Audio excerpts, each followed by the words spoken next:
Hello friends, this is Karan Jain and welcome back to your channel dear colleagues. आज हम BA program third semester education sectional subject का lesson number 4 के part 3 video के लिए आए हैं। इस वीडियो के अंदर हम कुछ टॉपिक्स कवर करेंगे कि डायरी क्या है, डायरी अध्ययन की पद्धति क्या होती है, डेटा संग्रहण की विधि के रूप में डायरी के फायदे क्या क्या हैं और डेटा संग्रहण की विधि के रूप में डायरी की कमियां क्या क्या हैं। चलो स्टार्ट करते हैं वीडियो। पहले डायरी को समझते हैं, डायरी का कॉन्सेप्ट समझते हैं। डायरी डेटा कलेक्शन के लिए एक और साधन है जिसे डायरी कहते हैं। डेटा कलेक्शन पहले दो साधनों के बारे में हम पढ़ चुके हैं पिछली वीडियोस में।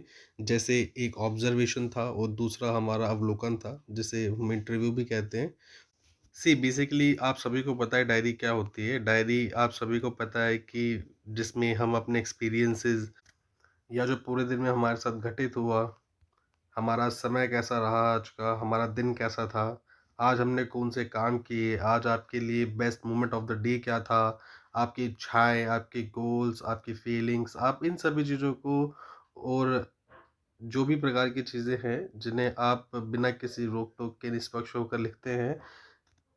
पर जब बात डायरी की आती है तो इसका उपयोग हम एज अ रिसर्चर कैसे करें, कैसे हम किसी की डायरी से डेटा कलेक्ट कर सकते हैं, this is the important thing. देखो, जो डायरी अध्ययन का तरीका है वह कम इस्तेमाल किया जाता है, लेकिन जब हमें एक्चुअल डेटा चाहिए होता है किसी व्यक्ति का, तो हम उसकी डायरी से प्राप्त करते हैं, क्योंकि डायरी एक तरह से इंसान की तस्वीर होती है। क्योंकि डायरी अध्ययन में जो डेटा होता है वह जो सब्जेक्ट है, मतलब जो उसके द्वारा ही नोट डाउन किया गया होता है, और उसकी समय अवधि कितनी भी हो सकती है।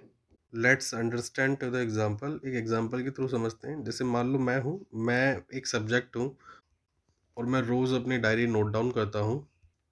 तो मैं अपने अनुभव, जो मेरे एक्सपीरियंस हैं या जो भी मेरे साथ हो रहा है, या मेरी जो भी ऑब्जर्वेशंस हैं, मेरी धारणा क्या क्या है, उनको मैं एक अलग तरीके से या स्पष्ट होकर, या कह सकते हैं विदाउट फिल्टर, मैं अपनी डायरी के अंदर नोट डाउन कर सकता हूँ। जस्ट बिकॉज ऑफ, क्योंकि मुझे पता है कि यहाँ पर कोई भी रेस्ट्रिक्शन नहीं है। एज कंपेयर, अगर हम कंपेयर करें तो इंटरव्यू, अगर इंटरव्यू के अंदर कोई भी आपसे कोई सवाल पूछता है या फिर किसी भी तरीके की आपको सिचुएशन देता है, तो वहाँ पे जवाब देना थोड़ा सा मुश्किल हो जाता है, या फिर आप थोड़ा संकोच करते हैं कि मैं ये जवाब दूं या ना दूं, या इस जवाब को देने के बाद ये अगर मैं आंसर इसका करता हूँ तो हो सकता है कि इस पे इंटरव्यूअर जो है उसका क्या इम्पैक्ट होगा, एक्सेट्रा एक्सेट्रा। हम बहुत सी ऐसी चीज़ें सोचते हैं। बट जब हम डायरी नोट डाउन करते हैं तो हम इंटरव्यू की तुलना में, इंटरव्यू के कंपैरेटिवली अगर हम देखें, तो हम खुद को बहुत अच्छे से व्यक्त कर सकते हैं, या हम एक तरीके से कंफर्ट फील करते हैं अपनी डायरी में अपनी सारी चीज़ें लिखने के लिए। तो ये डायरी का तो एक ओवरव्यू था, एक कॉन्सेप्ट था जो मैंने तुम्हें समझाया। बाकी आपको डिस्प्ले पे दिख रहा होगा, आप वीडियो के अंदर देख रहे होंगे, एक स्लाइड आ रही है, उसके ऊपर डायरी के बारे में लिखा हुआ है। You can read also. तो आगे हम डायरी अध्ययन की पद्धति के बारे में समझते हैं कि एज अ रिसर्चर या डायरी अध्ययन से हम डेटा कैसे प्राप्त कर सकते हैं। तो इन सब चीज़ों के बारे में पढ़ते हैं। तो जब हम डायरी स्टडी कर रहे होते हैं तो हमें बेसिकली 5 स्टेप्स फॉलो करने पड़ते हैं। तो वो 5 स्टेप्स कुछ इस तरीके से हैं। पहला स्टेप है प्लानिंग एंड प्रिपरेशन, जिसे हम योजना और तैयारी कहते हैं। दूसरा है प्री स्टडी ब्रीफ।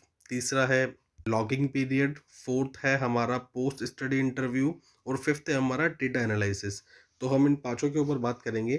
हम पहले के ऊपर बात करते हैं, योजना और तैयारी, या प्लानिंग या प्रिपरेशन। प्लानिंग और प्रिपरेशन क्या है?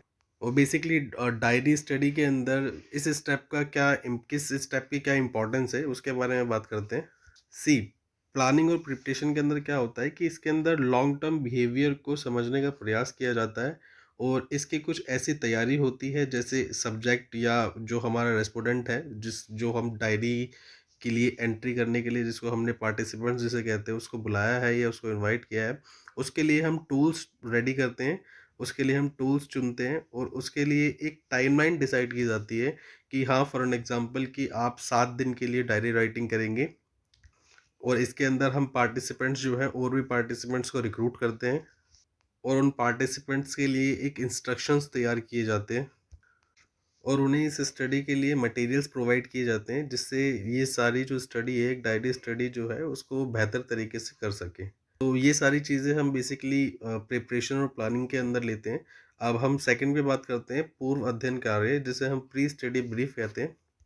प्री स्टडी ब्रीफ में क्या होता है कि प्लानिंग और प्रिपरेशन करने के बाद हम इस स्टेप में पार्टिसिपेंट्स को तैयार करते हैं और उसे कॉल करके या फेस टू फेस मीटिंग करके हम उसे डिटेल्स प्रोवाइड करवाते हैं और जो टूल्स यूज़ होने वाले हैं इस प्रक्रिया में या इस डायरी स्टडी के दौरान, उसके बारे में हम उन्हें इन्फॉर्मेशन देते हैं कि कौन-कौन से टूल आप यूज़ करेंगे।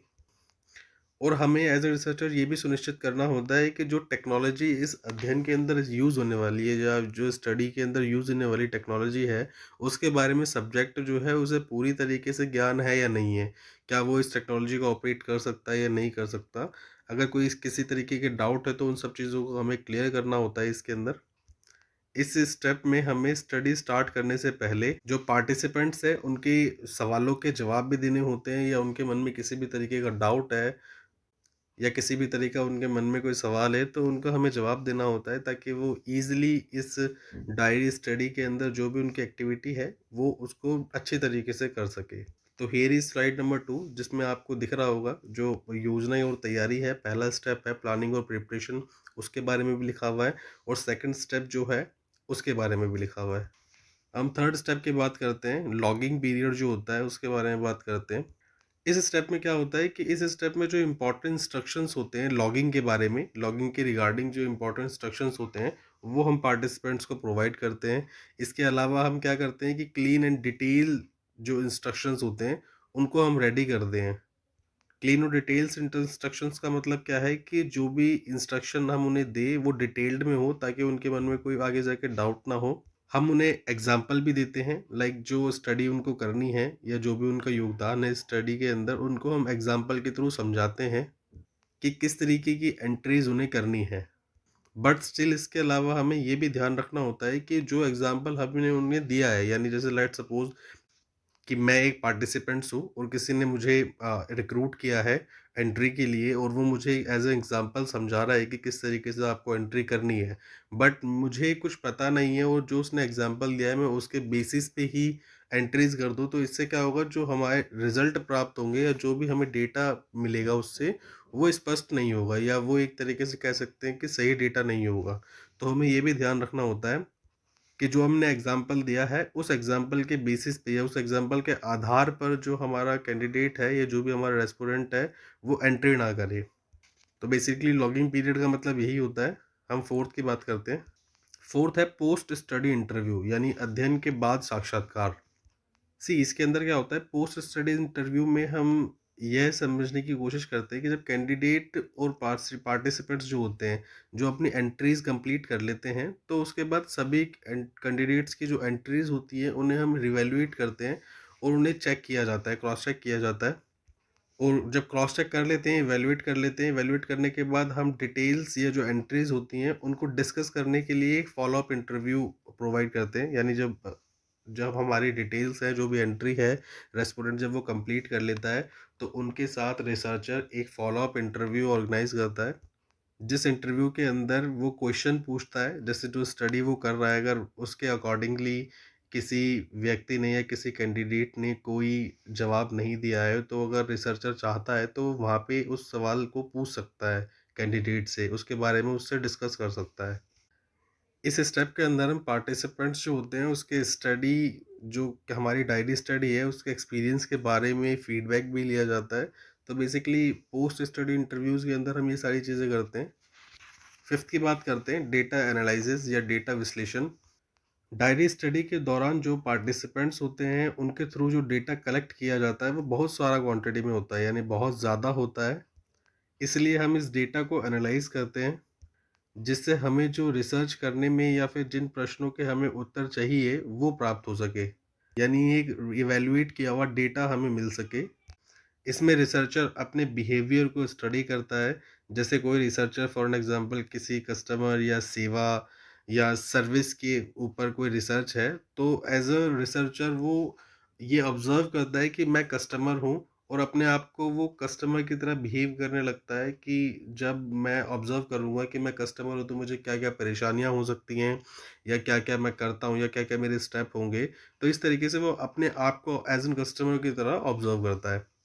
तो बेसिकली ये 5 स्टेप्स थे, ये जो मैंने आपको कॉन्सेप्टली समझाए हैं, इनके बारे में आप ब्रीफली पढ़ सकते हैं। स्लाइड्स मैंने आपको वीडियो के अंदर प्रोवाइड कर रखी है।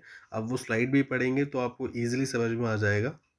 बेसिकली मैं इस तरीके से इस वीडियो में इसलिए समझा रहा हूँ क्योंकि मैंने अपने वीडियोज़ में कमेंट्स चेक किए हैं और कमेंट्स चेक करने के बाद मुझे ये पता चला है कि बहुत से स्टूडेंट्स ऐसे हैं जिनको ये लग रहा है कि मैं जो वीडियोज़ बना रहा हूँ वो कॉन्सेप्ट के अकॉर्डिंगली नहीं बना रहा, मैं सिर्फ रीड आउट कर देता हूँ और देन आपके वो समझा भी नहीं पाता। तो मैं कोशिश करूँगा इस वीडियो के अंदर कि आपको जितनी भी इंफॉर्मेशन है या जितने भी आपके डाउट्स हैं उन सब चीज़ों को क्लियर कर सकूँ। सी क्या होता है, जब हम कॉन्सेप्ट को इजी लैंग्वेज में समझ जाते हैं ना तो लिखना बहुत इजी हो जाता है। एग्ज़ाम के अंदर आप जो मैं स्लाइड्स प्रोवाइड कर रहा हूँ, ये जो भी आपको सपोर्टिंग मटेरियल मिला हुआ है या जिस भी आप रेफरेंस बुक से पढ़ रहे हैं, आप एज़ इट इज़ उस चीज़ को याद नहीं कर सकते। अगर आप याद भी कर लेंगे तो आप कितना याद करेंगे? फॉर एन एग्ज़ाम्पल अगर आपने 2 पेज याद कर लिए, 3 पेजेज़ याद कर लिए, तो एज़ इट इज़ लिखोगे तब जाके नंबर मिलेंगे, ऐसा नहीं होता कहीं भी। हमारे एजुकेशन सिस्टम के अंदर क्या होता है कि आप सिर्फ़ कॉन्सेप्ट को समझिए। अगर आप कॉन्सेप्ट समझ गए तो लिखना तो बहुत ईज़ी होता है और जब आप उसे अपनी लैंग्वेज में लिख देंगे तो बस, तो वो क्वेश्चन आपका कंप्लीट हो जाएगा। चलो हम आगे बात करते हैं। डेटा संग्रहण की विधि के रूप में डायरी के फ़ायदे क्या-क्या होते हैं, एडवांटेजेस क्या-क्या होते हैं, उनके बारे में बात करते हैं। तो बेसिकली हमारे पास फ़ायदे क्या-क्या हो रहे हैं, हमें प्रॉफ़िट्स क्या-क्या हो रहे हैं, एडवांटेजेस क्या-क्या मिल रहे हैं। जैसे जब आपको किसी के बिहेवियर के बारे में एक पर्टिकुलर टाइम पीरियड के अंदर एग्ज़ैक्ट रिज़ल्ट चाहिए होते हैं ना, तो आप डायरी आपके पास सबसे अच्छा सोर्स है और वही डायरी हमें वैलिड और रिलायबल इन्फॉर्मेशन प्रोवाइड करती है।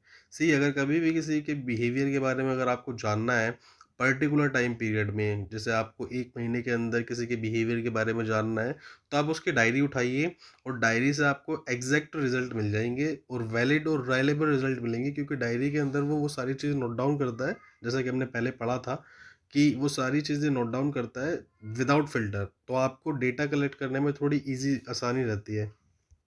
अगला फ़ायदा ये है कि जब हम अलग-अलग बिहेवियर के बारे में इंफॉर्मेशन या डेटा कलेक्ट करना चाहते हैं, तो डायरी, इंटरव्यू और क्वेश्चनर से बेहतर रिजल्ट्स हमें प्रोवाइड करता है। और क्या लाभ हो सकते हैं इसके, हम देखते हैं।